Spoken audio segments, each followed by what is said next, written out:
जातात आणि इकडे गणपती स्वतःच्याच माता पितांना प्रथम प्रदक्षिणा घालून पृथ्वी प्रदक्षिणाचं फल प्राप्त करतात आणि या ठिकाणी विश्वकर्माच्या दोन कन्या रिद्धी आणि सिद्धी यांच्यासोबत कार्तिकेय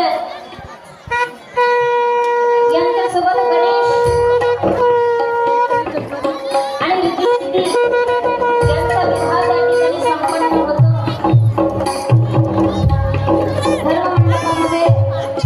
देवी देवतांची गर्दी कैलासामध्ये झालेली आहे. कार्तिकेय त्या ठिकाणी प्रदक्षिणा करून येतात तेव्हा पाहतात तर काय गजाननजी यांचा विवाह या ठिकाणी संपन्न होतोय. सर्व देवतांना आनंद झाला की या ठिकाणी शक्तीसोबत भक्तीसोबत रिद्धी सिद्धी यांच्यासोबत विवाह या ठिकाणी संपन्न होतो. सर्वांना आनंद झाला.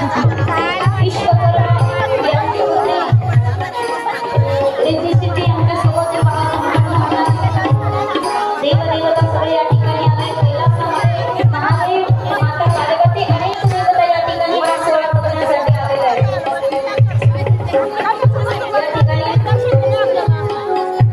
या ठिकाणी भगवान परमात्मा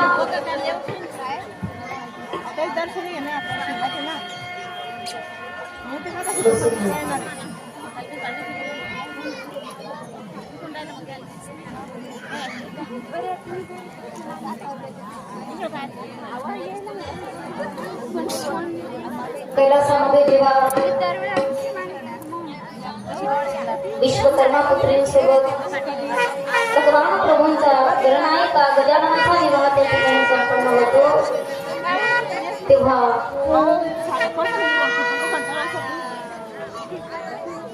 कार्तिक स्वामी पाहून रागवतात. राग येतो की या कैलासामध्ये माझ्या माता पिताने माझ्यासोबत काय केला, छेद केलाय आणि माझ्यासोबत छेद केल्यानंतर त्यांनी मला या ठिकाणी पृथ्वी प्रदक्षिणा करण्यासाठी पाठवलं आणि या ठिकाणी गणेशजीचा विवाह काय केला, संपन्न केला. गणेशजीचा विवाह त्या ठिकाणी